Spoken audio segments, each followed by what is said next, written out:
Hello दोस्तों, कैसे हैं आप लोग। उम्मीद है कि आप लोग स्वस्थ होंगे। गुड मॉर्निंग क्लास, स्वागत है आपके अपने YouTube channel Hindi by HKM sir में। आज का जो ये वीडियो है वो क्लास 11th और 12th वालों के लिए है और आपको कुछ परिभाषाएं लिखने को दी गई थी। उनमें से जो परिभाषाएं थी वो छंद की परिभाषा थी। मात्रिक छंद के अंतर्गत आपको दोहे की परिभाषा लिखनी थी। तो दोहे की परिभाषा आपके सामने दी गई है। यह अर्धसम मात्रिक छंद होता है। नोट्स ऐसे ही बनाइएगा। ये सोरठा छंद के उल्टा होता है, विपरीत होता है। इसमें पहले और तीसरे चरण में 13 मात्राएं, दूसरे और चतुर्थ चरण में 11 मात्राएं होती हैं। इसमें चरण के अंत में लघु होना जरूरी होता है। लघु का मतलब होता है छोटा। दोहे छंद के कुछ उदाहरण हैं। कारज धीरे होत है, काहे होत अधीर, समय पाए तरुवर फरे, केतक सींचो नीर। देखिए, कार्य धीरे होत में 13 मात्राएं हैं, काहे होत अधीर में 11 मात्राएं हैं, समय पार तरबुत भरे में 13 मात्राएं हैं, केतक सींचो नीर में 11 मात्राएं हैं। ऐसे ही आप मात्राएं लगाइएगा। उसके बाद आप देखिए, नीचे भी लिख दीजिएगा कि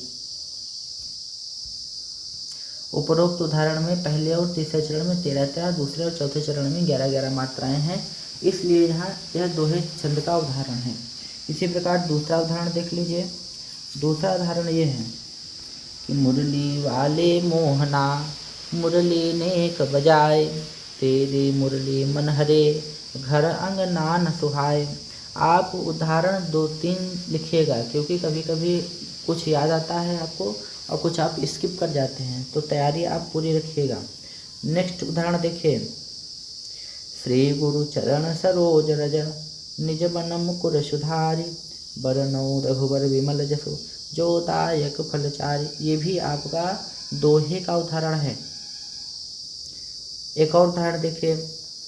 रात दिवस पूनम अमा, सुख दुख छाया धूप, यह जीवन बहुरूपिया, बदले कितने रूप।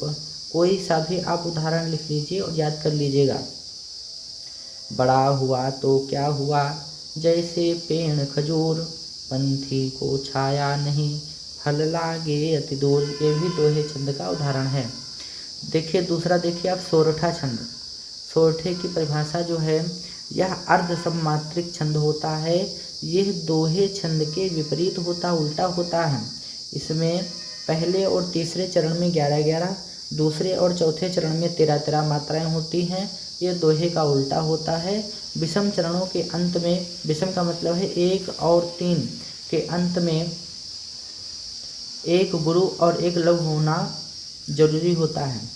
तुक प्रथम और तृतीय चरणों में होता है। तुक का मतलब आप समझते हैं, तुकांत जब मैंने आपको बताया था, एक दूसरे से मिलता जुलता। उदाहरण देखिए। काहे जो पावे कौन, विद्या धन उद्यम बिना, जो पंखे की पौन, बिना डुलाए ना मिले। दूसरा उदाहरण देखिए। जो सिमिरत सिद्धि होय, गणनायक करिबर बदन, करहु अनुग्रह सोय, बुद्धिदास शुभ गुण सदन। ये था सोरठे छंद का उदाहरण। अब आप थर्ड देखेंगे, रोला छंद। रोले छंद का उदाहरण हम आपको समय समय पर देखिए आपका सब कुछ करवाए दे रहे हैं। अब आपका काम है चैनल को ज़्यादा से ज़्यादा सब्सक्राइब करें, लाइक करें और शेयर करें। और उसके बाद में देखिए रोला छंद। देखिए, यह एक मात्रिक छंद है। इसमें 4 चरण होते हैं। इसके प्रत्येक चरण में 11 और 13 के क्रम से 24 मात्राएं होती हैं।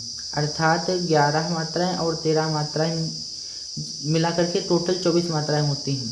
इसके अंत में 2 गुरु और 2 लघु वर्ण होते हैं। और ये कैसा छंद है? ये आपका अर्धसमात्रिक छंद है।